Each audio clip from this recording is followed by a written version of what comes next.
So I just demonstrated how I wrapped your limb. Now we're going to go over directions of how you can wrap it at home. So when wrapping your limb, it's going to reduce swelling and prepare your limb for your prosthesis. So you're going to keep your limb wrapped during the day, and if it's comfortable, to keep it wrapped at night as well. Be sure to use a clean wrap every single time. Avoid wrinkles in your bandage. So when you're wrapping it, make sure it's nice and flat. If there's any bunched up, it can cause skin irritation. You should re-wrap your limb every 3 to 4 hours if it gets loose.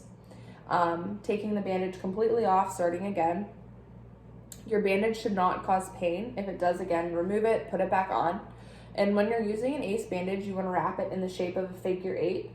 You're going to have about 50% tension towards the bottom, so it's going to make the shape of a cone. The bottom of your limb is going to be the tightest, and as you get towards the top, it's going to be more loose. This is going to create a pumping the blood back towards your body.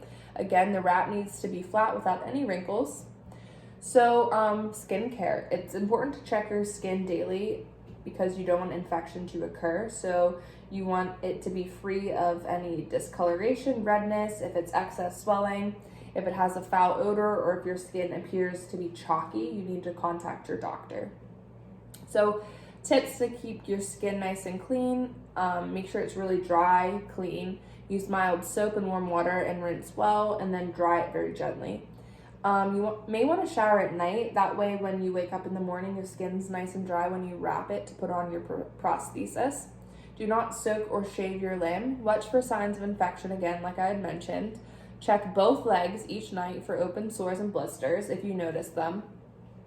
And it's important to keep your wraps really clean. So you can wash your wraps by hand with soap or mild warm water. You need to rinse it well.